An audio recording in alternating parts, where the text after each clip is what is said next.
अस्सलाम वालेकुम नाजरीन, आप देख रहे हैं program the review Kamran Yusuf और शहबाज राना के साथ। द रिव्यू में हम पाकिस्तान की मईशत, खारजा अमूर और नेशनल सिक्योरिटी से जुड़े मामलात पर बात करते हैं। पाकिस्तान की मईशत की अगर आप बात करें तो गुज़श्ता कई सालों से पाकिस्तान की मईशत मुश्किलात से दो चार है और हर गवर्नमेंट यही कहती है कि आने वाले जो हालात हैं वो बेहतर होंगे, क्योंकि वो जो इकदामात उठा रहे हैं उसके नतीजे में पाकिस्तान की जो मईशत है वो बेहतर हो जाएगी।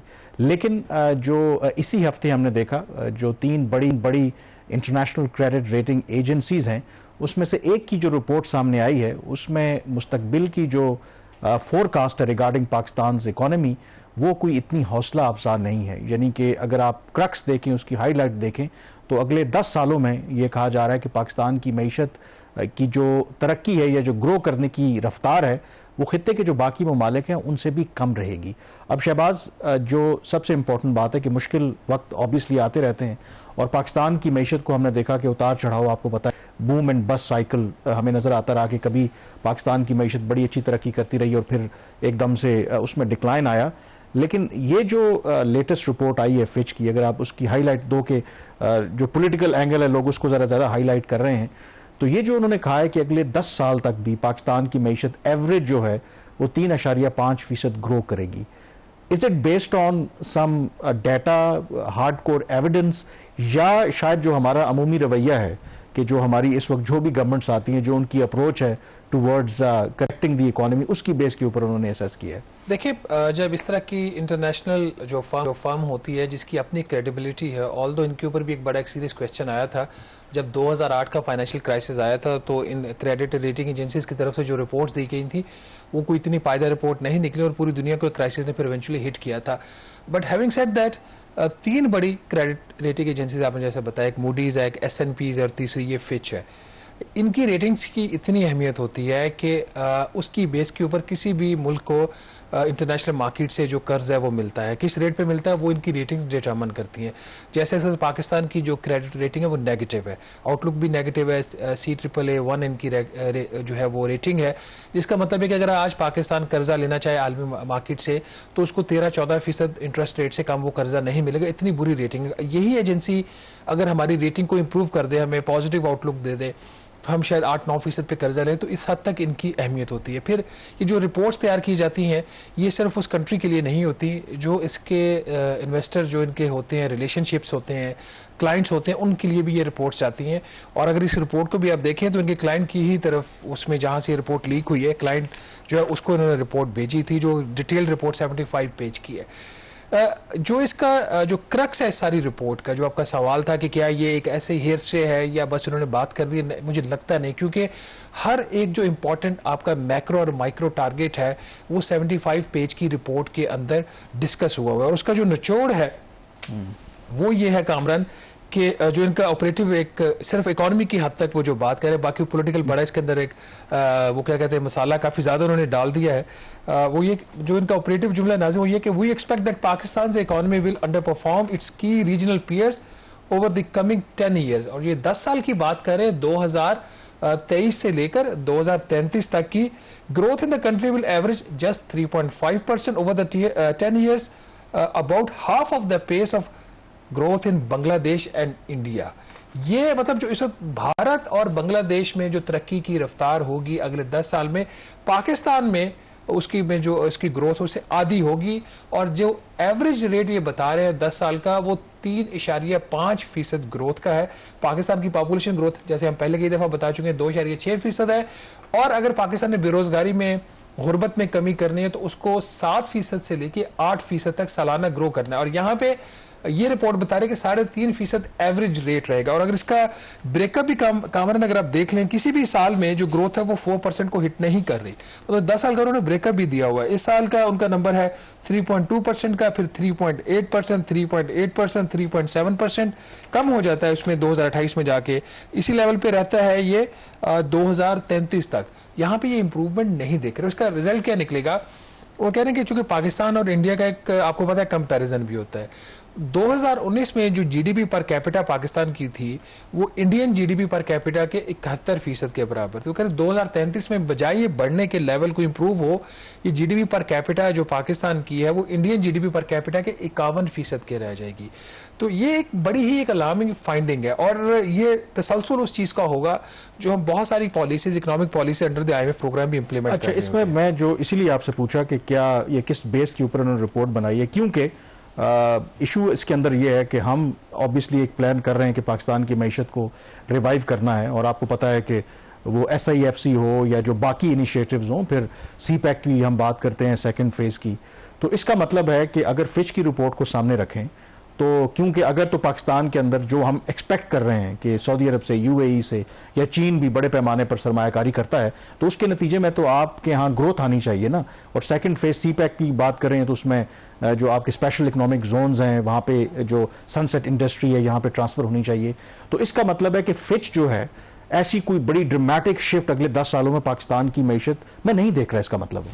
बिल्कुल ऐसा ही है। एक और जो चीज़ कामरान मसला ये है कि पाकिस्तान की जो हुकूमत में जो लोग फैसले करने वाले हैं अपनी ख्वाहिशात को वो खबर और फैसले बना के दूसरे ममालिक की तरफ से वो सेल करते हैं। CPEC फेज़ 2 कोई नहीं है, ठीक है। अभी तो CPEC फेज़ 1 के ऊपर ही इम्प्लीमेंटेशन जो है वो कंप्लीट नहीं हो पा रही। और जो पाकिस्तान के जो इस वक्त जो कर्जों की सूरत हाल है, जो डेट लेवल जिसके अंदर पाकिस्तान बहुत बुरे तरीके से फंस चुका है, उसके बाद तो चाइनीज़ बड़े स्ट्रेट अवे आपको कह रहे हैं कि आप मजीद बड़े मंसूबे अफोर्ड ही नहीं कर सकते, तो आप क्या फेज़ 2 की बात कर रहे हैं। मतलब जो आपका मेन लाइन 1 प्रोजेक्ट है CPEC का, जिसकी जो कॉस्ट थी 2022 में अप्रूव हुई थी $10 अरब, चाइनीज ने कहा कि इसको छोटा करे, आप नहीं अफोर्ड कर सकते। ये हमने चाइनीज के कहने पे उसको $6.7 बिलियन का कर दिया। अब चाइनीज हमें कह रहे हैं, जो कि सही कह रहे हैं, कि आप $6.7 अरब का मंसूबा भी अफोर्ड नहीं कर सकते, आप इसको फेजेस में कर लें। और पहली फेज चीन कह रहा है कि $1.1 अरब की कराची से हैदराबाद, लेकिन गवर्नमेंट ऑफ पाकिस्तान की ख्वाहिश है कि कम से कम कराची मुल्तान कर दे $3.3 अरब की। तो ख्वाहिशात में बड़ा फर्क है। फिर इसी तरीके से SIFC special investment facilitation council की जो बात है, उसमें भी सरमायाकारी के लिए जो बात वो कर रहे थे कि जी बढ़ेगी, आएगी, $60-70 अरब की भी बात हुई। फिर कहा कि नहीं, सऊदीज और गल्फ से बिल्कुल ये तैयार है। इस रिपोर्ट के अंदर जो फोकास दिए हुए हैं, जो फिक्स हमारी जो इन्वेस्टमेंट है, इन्वेस्टमेंट टू GDP रेशो, ये भी again over a period of Kamran 10 years, 14 ये आपकी इस साल जो खत्म हुआ है 12%, 12% ऑफ द GDP था। ये 25 में भी ये जो साल शुरू हो चुका अनचेंज 12% के ऊपर, फिर आगे जाके 11.9%, 11.7%, 11.6%, 11.5%, 11.4%, 11.3%, 11.2% और 2033 में 11.1%। मतलब over a period of next 10 years ये कम दिखा रहे हैं बजाय बढ़ने के। तो मतलब वही पीस मील में जो हमारा एक टिपिकल टेम्पलेट रहा है कि हम क्राइसिस में ही अपेरेंटली इस रिपोर्ट के मुताबिक कि वो बैलेंस ऑफ पेमेंट का क्राइसिस रहेगा, फिर जो हम इंजेक्शन जो करते हैं, हमारे दोस्त ममालिक हमारी मदद करते हैं, तो उसी तरह का कोई रहेगा, कोई फंडामेंटल चेंज उसके अंदर नजर नहीं आ रहा। एंड आई थिंक उसके अंदर जो एक सबसे बड़ा फैक्टर है इस मुल्क के अंदर, पॉलिटिकल स्टेबिलिटी, और उसको भी इन्होंने, यूजली तो ये टच नहीं करते, उसको भी इन्होंने टच किया है कि एटलीस्ट जो 18 महीने के लिए तो ये गवर्नमेंट उनको लग रहा है कि ये रहेगी। लेकिन अगर ये गवर्नमेंट नहीं रहती तो उसके बाद भी पाकिस्तान में आम इंतखाबात नहीं होंगे, बल्कि एक जो एस्टेब्लिशमेंट बैक्ड जो टेक्नोक्रेट गवर्नमेंट है उसके आने का इम्कान है। अब ये जो इसके ऊपर भी कई लोगों ने सवालात उठाए, क्योंकि इस तरह की जो क्रेडिट रेटिंग एजेंसीज होती हैं आमतौर पर वो पॉलिटिकल इश्यूज पर इतना बात नहीं करती, तो इसकी क्या बेसिस हैं, क्या उन्होंने किस बेस के ऊपर ये कंक्लूजन ड्रॉ किया है कि शायद ये गवर्नमेंट जो है 18 महीने तो निकाल जाए, और अगर उसके बाद इसको जाना भी हुआ तो फिर इलेक्शंस नहीं होंगे, टेक्नोक्रेट गवर्नमेंट आएगी। देखिए कामरान, एक तो इन जनरल ये कमेंट्स करते रहे इस हद तक कि जी जो political stability is important for economic stability and growth, उस हद तक तो ये रेटिंग एजेंसीज भी, वर्ल्ड बैंक, IMF वगैरह सारे कमेंट करते हैं। बट जिस तरीके से ये जो इस रिपोर्ट के अंदर जो फिच की बेसिकली जो उसकी एक डायरेक्टली ओन कंपनी है BMI, उसने इसमें जो कमेंट किया, मैंने बड़ी रिपोर्ट्स पढ़ी हैं इंटरनेशनल ऑर्गेनाइजेशंस की, एजेंसीज की, उसमें मुझे इस तरह की जो कमेंट्री है, इतनी बोल्ड और नेकेड किस्म के उन्होंने कमेंट्स किए हैं। इसके दो तरीके हैं इसके इंटरप्रिटेशन। एक तो हम कहेंगे जी उन्होंने क्यों किया, that is the one reaction that is coming from various sectors, जी उनकी क्या जरूरत है, उनका क्या काम है। दूसरा ये कि जो पाकिस्तान के अंदर इस वक्त हो रहा है, दुनिया उसको कैसे रीड कर रही है, कैसे उसको इंटरप्रेट कर रही है, और जिस तरीके से दुनिया उसको इंटरप्रेट कर रही है, ये आम कंपनी नहीं है। दुनिया में सिर्फ 3 कंपनीज हैं जिसमें से एक ये है। वो उसकी जो रीडिंग इंटरप्रिटेशन है ये फिर जैसा मैंने पहले बताया कि मुख्तलिफ क्लाइंट्स तक जाती है। जैसे USIP का जो United states institute of peace है, उसके अंदर कोई आर्टिकल छपता है तो वो USIP जो है वो पूरे दुनिया के अंदर जो अमेरिकन इन्वेस्टर्स हैं वहां तक वो जाता है। तो ये इनके इन्फ्लुएंसेस होते हैं, वो फिर लोगों का माइंड फ्रेम करने में वो अहम रोल प्ले करते हैं। इनके चूंकि ये बड़े खतरनाक किस्म के जुमले हैं इस रिपोर्ट के अंदर, पाकिस्तानी पर्सपेक्टिव में, दुनिया के लिए ये शायद और इसका पर्सपेक्टिव होगा। दो जुमले अगर कामरान इसके जो ऑपरेटिव है ना पॉलिटिकल के, एक जो आपने भी बात की कि despite several successful legal appeals opposition leader Imran Khan will remain imprisoned for the foreseeable future.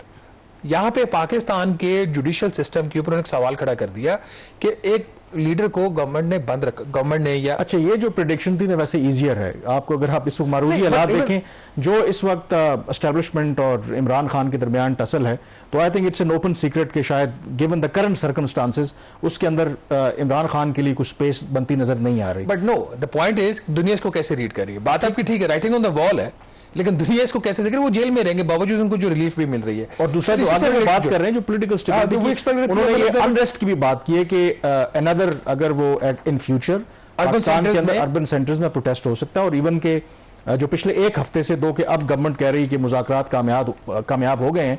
जो तहरीक लब्बैक है, वंस अगेन उन्होंने एक हफ्ते से इस्लामाबाद को यरगमाल बना के रखा था। दो के ठीक है, उनकी कॉज जो भी हो, इसमें पहले भी फैजाबाद धरना केस के अंदर एक एस्टैब्लिश हो गया था कि आप अगर जो प्रोटेस्ट करता है उसके राइट्स हैं तो जो आम सिटीजन है उसके भी राइट हैं, तो आप एक जगह मुख्तस कर दें, वहां पर प्रोटेस्ट करें। तो ये जो मैसेजिंग हम करते हैं, क्योंकि कुछ लोगों का ये ख्याल है कि शायद इनको लाके बिठाया गया था इस वजह से, इस तरह की जो मिक्स सिग्नलिंग करते हैं तो फिर बड़ा प्रॉब्लम आता है। अगर 50 क्यों करेगा PTI 50 लोगों को इस्लामाबाद में या पाकिस्तान के किसी भी कोने में इकट्ठा नहीं कर सकते, उस पर क्रैकडाउन हो जाता है। तो एक 2014 में उन्होंने कर लिया था, सबको पता था, क्योंकि पीछे सपोर्ट थी, एस्टैब्लिशमेंट वो चीजें पब्लिकली हो चुकी है, अब ऑन किया जा रहा है इस चीज को। तो आज अगर वो 6 दिन के बाद उनका धरना अगर खत्म हुआ है, जिसकी अनाउंसमेंट ऑफिशियली हुई है, तो 6 दिन वो किसी की मर्जी के साथ ही बैठे हैं ना, वो कौन है इसका जवाब हुकूमत हमें दे। और इसकी कॉस्ट जो है वो आपका मुल्क पे करता है, और क्योंकि जो इंटरनेशनल या लोकल भी इन्वेस्टर है वो तो देखता है कि इस मुल्क के अंदर political instability, judicial crisis. Pakistan का जो वजीर दिफा है वो ये कह रहे हैं कि कॉन्स्टिट्यूशनल मेल्ट डाउन होने जा रहा है। मतलब इतनी स्ट्रॉन्ग और इतनी बड़ी स्टेटमेंट दी है कल ख्वाजा आसिफ साहब ने कि पाकिस्तान में कॉन्स्टिट्यूशन मेल्ट डाउन होने जा। इसका जो ब्रेक पे जाने से पहले इसका जो एक ऑपरेटिव जो एक जुमला है ना, वो ADB का भी ब्रीफली जिक्र कर लेते हैं। ये जो फिच की रिपोर्ट के अंदर जो आप बात कर रहे थे कि दुनिया इसको कैसे देखती है और पॉलिटिकल सिस्टम को, पॉलिटिकल पार्टीज की क्या इंटरप्रिटेशन है। नाज़रीन, कोट एंड कोट है, while Pakistan establishment parties were successful in creating a new coalition government following the Feb elections, the strong electoral performance of independent candidates backed by jailed opposition leader Imran Khan suggests that there is a significant dissatisfaction with the current political elite.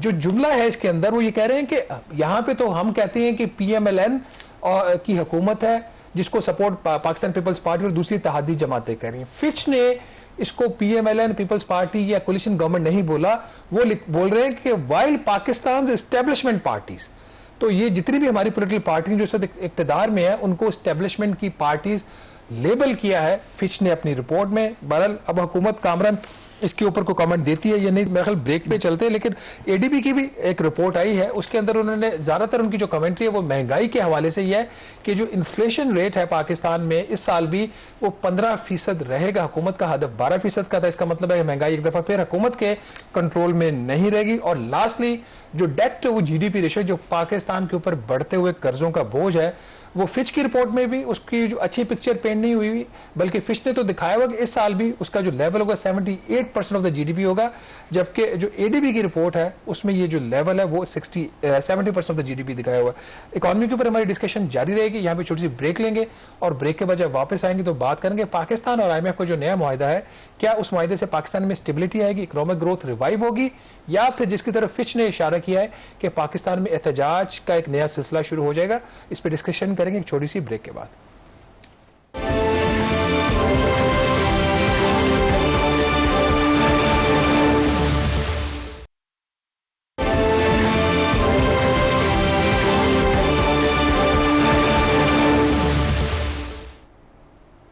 Ji, break के बाद एक दफ़ा फिर आपको खुश आमदीद कहते हैं। इस हफ्ते एक और भी बड़ी डेवलपमेंट हुई है पाकिस्तान की मईशत की, अगर आप बात करें कि फाइनली पाकिस्तान और IMF के दरमियान एक नए प्रोग्राम के लिए स्टाफ लेवल एग्रीमेंट हो गया है। ये जो नया प्रोग्राम है 3 साल के लिए, और इन 3 सालों में पाकिस्तान को $7 अरब मिलेंगे। अब शहबाज, हमें पता है कि मई में डेलीगेशन आया था, IMF का मुज़ाकरात किए थे और उसके बाद फिर वर्चुअल भी डिस्कशन होती रही, और वैसे तो ये एक्सपेक्ट किया जा रहा है शायद इस महीने के एंड पर ये स्टाफ लेवल एग्रीमेंट होगा। लेकिन जब ये खबर आई तो एक थोड़ा हैरान कुन बात थी कि बड़ा जल्दी से ये खबर आ गई, क्योंकि पहले शायद था कि बजट के हवाले से भी कंसर्न्स हो, बाकी कोई डिमांड्स हो। तो in between in those days क्या हुआ, क्योंकि जो फाइनेंस मिनिस्टर हैं उन्होंने भी पहले यही कहा था कि जुलाई के एंड पे होगा, लेकिन विद इन डेज फिर ये खबर आ गई वाशिंगटन से कि स्टाफ लेवल एग्रीमेंट हो गया। तो इन दिनों में ऐसा क्या हुआ कि ये डील वक्त से पहले आप कह लें कि हो गई जो एक्सपेक्ट किया जा रहा था? लेकिन सैटरडे की मॉर्निंग को ये जो स्टाफ लेवल एग्रीमेंट अनाउंस हुआ था, और उससे चंद घंटे पहले वज़ीर ख़ज़ाना खुद एक कमेटी में वो तशरीफ़ लाए, जो इसकी कौमी असम्बली की स्टैंडिंग कमेटी ऑन फाइनेंस थी। उसके अंदर कहा कि इस महीने के आखिर तक मुतवक्के है। बट जो 2-3 दिन जो उससे पहले की जो डेवलपमेंट्स थी वो कुछ ऐसी थी कि जहाँ पे हुकूमत पाकिस्तान कुछ चीज़ों पे रेजिस्ट कर रही थी या सूबाई हुकूमतें रेजिस्ट कर रही थी, उन्होंने अपनी जो रेजिस्टेंस थी उसको विड्रॉ किया। पाकिस्तान ने अपनी जो पोजीशन थी उसको मोल्ड किया, जिसके बाद जो है ये मुआहदा हुआ। यहाँ तक कि ये एक सरप्राइजिंग फैक्टर था कि जब स्टैंडिंग कमेटी की मीटिंग के बाद वज़ीर ख़ज़ाना इजलास के बाहर तशरीफ़ लाए तो एक जर्नलिस्ट ने, मेहताब हैदर साहब ने पूछा उनसे कि जो प्रोग्राम का साइज़ क्या होगा, क्योंकि मैंने खबर की थी कि पाकिस्तान की डिमांड तकरीबन $8.5 अरब है, और जो IMF उसने अभी तक इंडिकेट कोई $6 बिलियन प्लस किया है। तो वज़ीर ख़ज़ाना का ये स्टेटमेंट था कि उन्होंने कहा कि अगले हफ्ते इसके ऊपर हमारी IMF से डिस्कशन होगी कि प्रोग्राम का साइज़ क्या होगा। लेकिन चंद घंटों के बाद IMF की तरफ से एक स्टेटमेंट आ गया कि जी $7 अरब का जो है स्टाफ लेवल एग्रीमेंट हो गया पाकिस्तान के साथ, जिसकी मुद्दत 37 माह है। मे बी वो फाइनेंस मिनिस्टर की ये कैलकुलेटेड मूव हो कि ताकि हाइप को कम किया जाए बिफोर इसके कैलकुलेटेड कामरान इसलिए नहीं हो सकती। वो ये कह सकते थे कि इसके हवाले से फैसला हो गया, लेकिन इसके ऊपर हमें उम्मीद है कि जल्द कोई अनाउंसमेंट हम कर देंगे। कुछ और जवाब वो करेंगे, हमारी उनकी ऑन द रिकॉर्ड स्टेटमेंट थी कि इसके ऊपर हमारी जो IMF से मुलाकात है, वर्चुअल डिस्कशन है, अगले हफ्ते होगी कि साइज क्या होगा। तो ये कोई छोटी स्टेटमेंट नहीं है, ये ऐसा नहीं है कोई चीज़ छुपा रहे, उन्होंने बड़ा कैंडिडली बता रहे थे जो उनका व्यू था। पर उसी रात फिर कुछ डेवलपमेंट हुई और पाकिस्तान ने एग्री कर लिया। इसके अंदर एक जो चीज़ है, आपको पता है कि दो के हम खुशियां मनाते हैं जब IMF हमें प्रोग्राम देता है, हालांकि ये खुशी का मकाम नहीं है, लेकिन जो पाकिस्तान की हालिया सालों के अंदर मईशत की सूरत हाल रही है तो उससे काफ़ी अनसर्टनिटीज़ ख़त्म हो जाती हैं। पिछला तजुर्बा अगर आप देखें PTI का, इवन PDM जो 1 थी, उन्होंने काफ़ी मैसअप किया। लेकिन जब से अब ये गवर्नमेंट आई है, ये जो फाइनेंस मिनिस्टर आए हैं, जो स्टैंड बाय अरेंजमेंट था उसका जो आखिरी जो किस्त थी वो सक्सेसफुली कंक्लूड हुआ। फिर ये जो प्रोग्राम था, गिवन यही एक्सपेक्ट कर रहे थे कि अगर जुलाई तक हो जाता तो ये बड़ा अच्छा होगा। तो डू यू थिंक इसमें कहीं ना कहीं, I know that you are one of the biggest critics objectively finance minister की जो पॉलिसीज है, इस लिहाज से वो चीज़ों को बेहतर हैंडल कर रहे हैं कि उसमें बहुत ज़्यादा कोई अनसर्टनिटीज़ नहीं है, स्पेकुलेशंस नहीं हो रही, टाइम पे चीज़ें हो रही हैं? देखिए, अगर तो IMF के प्रोग्राम लेने में और किस्त लेने का मतलब ये है कि जो आपको IMF की टीम कहें, मिशन चीफ कहें, आप उसको खामोशी से मान लें और आप कर्जे की किस्त भी ले लें और प्रोग्राम के ऊपर अमल दरामद शुरू कर दें, तालियां तो ठीक है, हम तालियां बजा देंगे। सवाल ये बात है कि माजी में भी जब हमने बात उनकी नहीं मानी तो IMF ने अपनी बात मनवाई ना, नहीं, क्या किया कुछ जगहों पे मनवाई उन्होंने, कुछ जगहों पे हमने नहीं मानी उनकी। ये डिपेंड करता है कि आप कितने अच्छे नेगोशिएटर हो। हुकूमत ने ज़्यादातर चीज़ें वही की हैं जो IMF ने इनको कहा है। यही वजह है कि जो आपने पूछा कि ये कैसे एकदम एक अनाउंसमेंट आ गई, इसकी क्या वजह है? इसके पीछे 3-4 बड़े फैक्टर्स थे।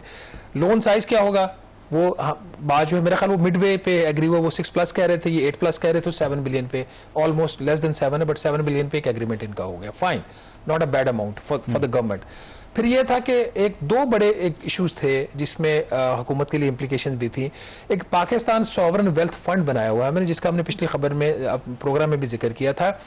IMF ने इनिशियली तो ये कहा कि इसको एबॉलिश कर दें, ख़त्म कर दें। उन्होंने कहा जिसके शफाफियत के बड़े सीरियस इश्यूज हैं, तो उसके हवाले से सॉवरन वेल्थ फंड के हवाले से जो IMF के ऑब्जेक्शंस थे, इतराज़ात थे, उसको हमने एक सीक्रेसी की लेयर के अंदर उसको काम करने जा रहे थे, वो हमने सीक्रेसी की लेयर हम ख़त्म करने जा रहे हैं। ठीक है, तो हमने वो IMF की बात मानी। एंड मोर इम्पॉर्टेंटली जो स्पेशल इन्वेस्टमेंट फैसिलिटेशन काउंसिल है उसके हवाले से आईएमएफ के बड़े सीरियस ऑब्जेक्शंस थे कि आप कैसे एसआईएफसी के प्लेटफॉर्म से चंद ममालिक को आप उनको इनकम टैक्स के एग्जम्पशन दे रहे हैं, तमाम टैक्सेस की एग्जम्पशन दे रहे हैं, आप उनको गारंटेड रेट ऑफ रिटर्न दे रहे हैं, तो आप ये नहीं कर सकते। हमारा इसके ऊपर एक मौक़िफ़ था कि हम ये करना चाहते हैं, यहीं से हम ग्रो करना चाह रहे हैं, हमारा इन्वेस्टमेंट कि ये आईएमएफ का एक जायज़, बिल्कुल जायज़ है। वजह ये, मैं आपको उसकी एग्जांपल देता हूं कि क्योंकि ये जो एसआईएफसी का प्लेटफॉर्म बनाया हमने प्राइमरीली जो गल्फ कंट्रीज से इन्वेस्टमेंट को लाने के लिए, और मैं जानता हूं कि कुछ ऐसे ममालिक जिनकी पाकिस्तान के अंदर बड़ी पुरानी इन्वेस्टमेंट है और वो ज़ाहिर गल्फ कंट्रीज नहीं हैं, तो उन्होंने मुझे कुछ जो डिप्लोमेट से बात हुई, उन्होंने कहा कि उन्होंने फिर जब देखा कि आप एसआईएफसी के प्लेटफॉर्म पे अगर गल्फ कंट्रीज को या कुछ कंट्रीज को आप इस तरह से इंसेंटिव दे रहे हैं, तो हमने फिर उनको अप्रोच किया कि आप ये चीज हमारे साथ भी ऐसा करें। तो ये नेचुरल है कि एक डिस्टॉर्शन क्रिएट होती है। देखिए, ये सीपेक के ऊपर भी ये ऑब्जेक्शन आया था ना कि सीपेक के लिए, चाइना के लिए ही क्यों ये स्पेसिफिक आप जो है वो इंसेंटिव्स दे रहे हैं, ये बाकी ममालिक को नहीं, वेस्ट की तरफ से, यूरोप की तरफ से एतराज है। अगेन अब वही जो चीज़ चाइना के लिए थी वो हमने गल्फ कंट्रीज के लिए इसमें की। एक फॉरेन इन्वेस्टमेंट प्रोटेक्शन एक्ट एक हुकूमत लेके आई जिसमें रिकॉर्ड की जो इन्वेस्टमेंट थी उसके लिए खसूसी मराहत जो है हमने कानूनी तौर पर अप्रूव की। तो अब ये एक और कमिटमेंट हमसे ली है पाकिस्तान से आईएमएफ ने कि ये इस किस्म की आप कोई मराहत आप नहीं देंगे, आप लेवल प्लेइंग फील्ड देंगे। अब ये कोई छोटी चीज़ नहीं थी। फिर जो तीसरे एक बड़ा एक इशू था कि जो सूबे हैं वो नहीं मान रहे थे ज़राअत के ऊपर इनकम टैक्स लगाने के लिए, उन रेट्स के ऊपर जो कि एक बिजनेस इनकम का रेट होता है 35 से लेके 45% तक का, जो अभी भी मैक्सिमम रेट, इसके ऊपर मैंने डिटेल प्रोग्राम भी किया था कि 15% है। तो उनका जी 15 नहीं होगा, ये 45% तक जो भी एक जो रेट लगता है बिजनेस का वो, या दूसरी जहाँ पे पर्सनल इनकम टैक्स के रेट लगते हैं वहाँ पे पर्सनल इनकम टैक्स के रेट्स लगेंगे। वो चीज़ सूबों ने मानी, इसके ऊपर अभी भी बहरहाल सिंध के तहफ़्फ़ुज़ात हैं। तो इस किस्म की चंद जब, लेकिन अब इसमें जो एक जो की चीज़ है, देखें जब स्टाफ लेवल एग्रीमेंट होता है तो आप उसकी मिसाल यही है कि हाथी निकल गया दुम रह गई। एग्जीक्यूटिव बोर्ड की मीटिंग होनी है तो उसमें उन्होंने अप्रूव करना है, लेकिन इसमें भी उन्होंने कंडीशनल किया है कि अगेन कि उसमें टाइमली कॉन्फर्मेशन जो है, जो फाइनेंसिंग की एश्योरेंस है from Pakistan development and bilateral partners. माजी में हमने देखा कि हमारा जो एतमाद का इतना फुकदान है कि जो यूजुअल कंट्रीज हमारी मदद करते हैं, सऊदी अरब, यूएई, चाइना, इन कंट्रीज ने बराह रास्त आईएमएफ को एश्योरेंसेस दी कि यस हम पाकिस्तान को कर्जा देंगे या जो भी मदद करनी है। तो क्या इस प्रोग्राम में भी पाकिस्तान को जो अपनी एक्सटर्नल फाइनेंशियल नीड्स के लिए इन्हीं यूजुअल कंट्री से मदद की जरूरत है?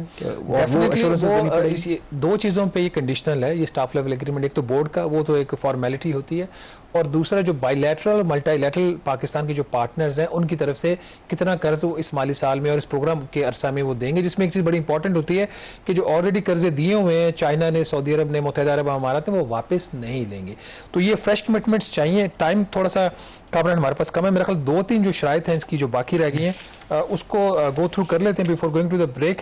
नाज़िर, इसमें जो एक और जो चीज़ अहम इसके अंदर है कि एक फुल हार्मोनाइजेशन होगी एग्रीकल्चर इनकम टैक्स की और जीएसटी ऑन सर्विसेज की। सूबे ये करेंगे। एग्रीकल्चर के ऊपर सिंध के अभी भी तहफ़्फ़ुज़ात हैं। सदर आसफ अली ज़रदारी इसके ऊपर पहले ही अपनी जो रिजर्वेशंस हैं वो शेयर कर चुके हैं। एक नेशनल फिस्कल पैक्ट साइन करना होगा वफाकी हुकूमत को और चारों सूबाई हुकूमतों को, जिसमें कुछ जो अखराजात हेल्थ के ऊपर, एजुकेशन के ऊपर, सोशल प्रोटेक्शन के ऊपर और इंफ्रास्ट्रक्चर के ऊपर जो आईनी तौर पर सूबों की डोमेन है वहाँ पे वफाकी हुकूमत करी, वो खर्चा, वो रिस्पॉन्सिबिलिटी सूबों को ट्रांसफ़र की जाएगी। इसके लिए भी एक डेडलाइन है, लेकिन हुकूमत ने जिस किस्म की इनकी मूव्स थी कि पीटीआई को बैन कर देंगे, इस किस्म की हरकतें करके, इस किस्म के स्टेप लेके, इस किस्म का आपको फिर जो सपोर्ट चाहिए होगी आईएमएफ के प्रोग्राम के ऊपर अमल दरामद करवाने के लिए, वो आपको नहीं मिलेगी। इसके अलावा बिजली की कीमतों में बर वक्त इजाफा करना होगा। 7 रुपये 12 पैसे फी यूनिट इजाफा ऑलरेडी हो चुका है। प्रोग्राम काफ़ी मुश्किल है, इसके ऊपर जो अमल दरामद होगा इतना नहीं होगा। ख़ास तौर पर चंद दिन पहले जो chairman federal board of revenue है अमजद ज़ुबैर टिवाना साहब, वो ये बात कह चुके हैं कि ये जो नया हदफ है इस माली साल का टैक्स कलेक्शन का तकरीबन 13,000 अरब रुपए का, ये उस वक्त तक हासिल नहीं होगा जब तक जो हुकूमत की तरफ से उनको इजाफी सपोर्ट नहीं मिलेगी। इजाफी सपोर्ट क्या होगी उन्होंने एक्सप्लेन नहीं किया। चैलेंजिंग है। स्टाफ लेवल एग्रीमेंट होना एक लिहाज से ठीक है कि आपको एक रिलेटिव स्टेबिलिटी नजर आ जाती, प्रेडिक्टिबिलिटी इन पॉलिसीज आ जाती, लेकिन जो इसके ऊपर अमल दरामद है वो इतना ही ज्यादा मुश्किल है। यहाँ पे छोटी सी ब्रेक लेंगे, ब्रेक के बाद वापस आएंगे तो डिस्कशन हम जारी रखेंगे फॉरेन पॉलिसी के इश्यूज के ऊपर। Stay with us.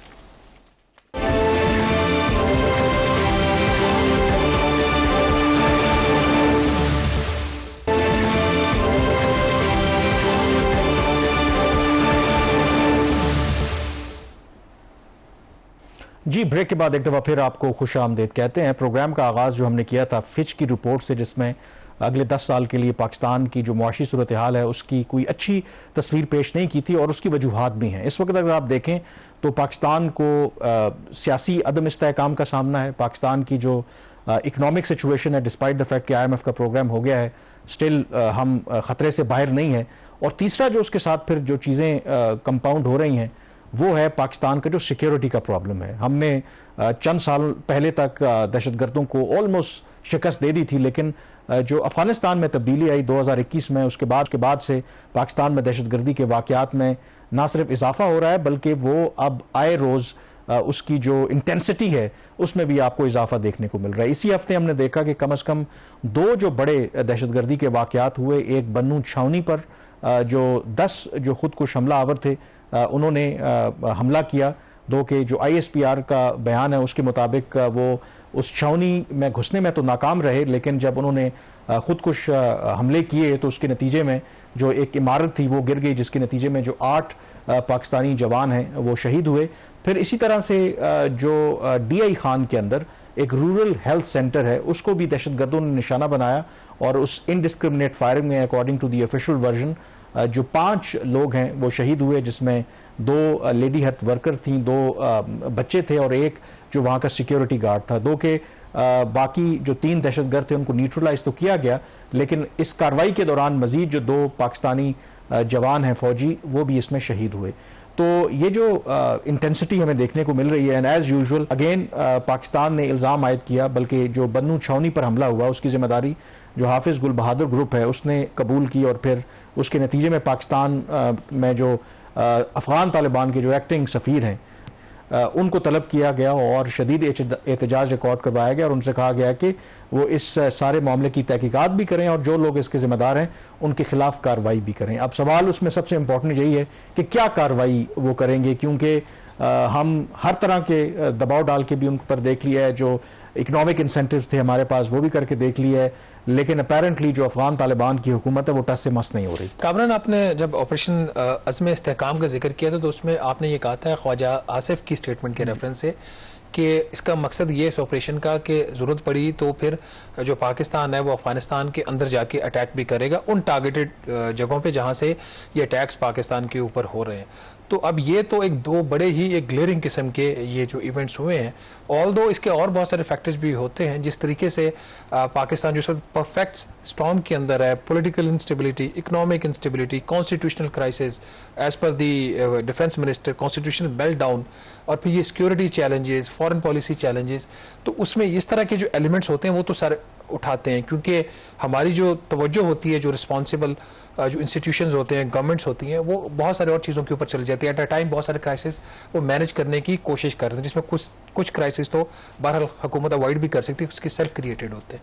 Having said that, ये जो अब ये सारा जो वाकया हुआ है, आप समझते हैं कि फिर एज पर दी जो ऑपरेशन आपका ज़रबे अज़्म इस्तेहकाम है, क्या पाकिस्तान इसको उस लेवल पे लेके जा सकता है चीज़ों पे जहाँ पे फिर इवेंचुअली अगेन वो अफगानिस्तान के अंदर जाके अटैक करे? देखें, ऑपरेशन अज़्म इस्तेहकाम से पहले भी हमने देखा है कि इस साल में कम अज़ कम 3 ऐसे ज़रूर वाक़यात हुए हैं जिसके बाद पाकिस्तान ने अक्रॉस द बॉर्डर अफगानिस्तान के अंदर जाके कार्रवाई की है। 16 मार्च को टांक में इसी तरह का एक बड़ा हमला हुआ था, जिसके नतीजे में 7 जो पाकिस्तानी फ़ौजी एहलकार हैं, जिनमें आई थिंक 2 ऑफिसर्स भी थे, वो शहीद हुए थे। और उसके ठीक 2 रोज़ के बाद फिर पाकिस्तान ने फ़िज़ाई हमले किए थे अफ़गानिस्तान के अंदर, और जो हाफिज़ गुल बहादुर ग्रुप है उनको निशाना बनाया था। और उसकी तस्दीक खुद सबसे पहले तो अफ़गान तालिबान की हुकूमत ने की, बाद में पाकिस्तान ने for the first time publicly own भी किया उन अटैक्स को, और ये कहा कि पाकिस्तान ने ये जो कार्रवाई की है वो अपनी सिक्योरिटी की जो सलामती है उसके लिए की है, ना कि जो अफ़गानिस्तान की सॉवरेंटी उसको वायलेट करने के हवाले से। उसके बाद भी मज़ीद 2 ऐसे इंसिडेंट ज़रूर हुए हैं जिसमें पाकिस्तान ने कार्रवाई की, लेकिन ना तो पाकिस्तान की हुकूमत ने ना अफ़गान तालिबान की हुकूमत ने उसको एक्नॉलेज किया।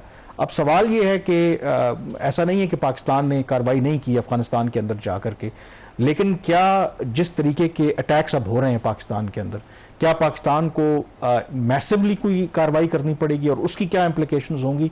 आई थिंक ये चीज़ इंपॉर्टेंट है। और इसी कॉन्टेक्स्ट में जब अज़्म इस्तेहकाम की अगर बात होती है तो शायद अगर पाकिस्तान को कार्रवाई करेगा भी या करने का इरादा रखता भी है तो फिर वो यूजुअल जो माजी में हमने हमले देखे हैं शायद उससे कोई बढ़कर होगा। अब इस तरह की जो ऑपरेशनल डिटेल्स होती हैं, अब ये जो हमले हुए हैं माजी में हमने पैटर्न देखा है कि जब इतनी बड़ी तादाद में फौजी जो एहलकार हैं वो शहीद होते हैं और उसको लिंक भी किया जाता है तो पाकिस्तान लिंक उसको रिएक्ट ज़रूर करता है। तो आई कैन अस्यूम कि अगर आइंदा आने वाले दिनों के अंदर ज़ाहिर है कि इसमें एक एलिमेंट ऑफ सरप्राइज भी कोई भी जो फौज होती है, कोई भी जो रियासत होती है वो रखती ज़रूर है। तो अगर मुस्तकबिल में कोई इस तरह की कार्रवाई होती है आइंदा आने वाले दिनों में तो वो हमारे लिए कोई हैरान कुन नहीं होगा। लेकिन सवाल सबसे इंपॉर्टेंट ये है कि क्या ये परमानेंट सोल्यूशन है, ये सबसे एक अहम सवाल है। क्योंकि जो अफगान तालिबान है, कुछ मेरी लोगों से बात हो रही थी जो अफगान तालिबान से डील करते रहे हैं, तो उनका यही कहना है कि जो अफगान तालिबान हैं जब से वो इक़्तिदार में आए हैं और जैसे कुछ ममालिक ने उनको डिस्पाइट जो इंटरनेशनल रिजर्वेशंस के बावजूद उनके साथ ताल्लुकात बेहतर करने की कोशिश की है और अपनी मईशत को भी बाय एंड लार्ज उन्होंने एक मैनेज किया हुआ है, तो उनके अंदर भी एक तकब्बुर आ गया है और वो ये समझते हैं कि वो they can get away with it, कि जो भी जो कुछ हो रहा है। हालांकि जो सबूत मौजूद हैं, अब हाल ही में यूएन की भी एक रिपोर्ट आई है जिसमें वाज़े तौर पर यह कहा गया है कि इस वक्त टीटीपी जो है अफगानिस्तान के अंदर सबसे बड़ा दहशतगर्द ग्रोह बन गया है। हालांकि अफगान तालिबान डिनाई करते हैं कि उनकी यहाँ पर अफगानिस्तान के अंदर प्रेजेंस मौजूद नहीं है। तो ये सीरियस पाकिस्तान के लिए एक चैलेंज है और भी चैलेंजेस पाकिस्तान के लिए हो सकते हैं कि जो कुछ इस वक्त अमेरिका के अंदर हो रहा है, अमेरिका में लग ये रहा है कि साबिक सदर डोनाल्ड ट्रंप जो हैं वो एक दफ़ा फिर सदर मुंतखब होने जा रहे हैं। ब्रेक के बाद इस पर बात करेंगे।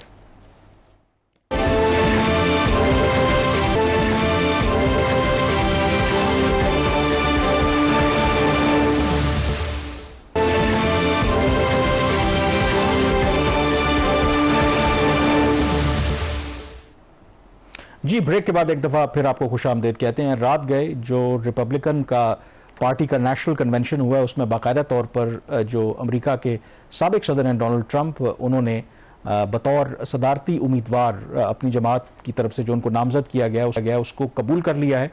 और जो मॉडर्न जो अमेरिकन हिस्ट्री है उसके दौरान सबसे तवील उन्होंने वहाँ पर खिताब किया, तकरीबन 90 मिनट का।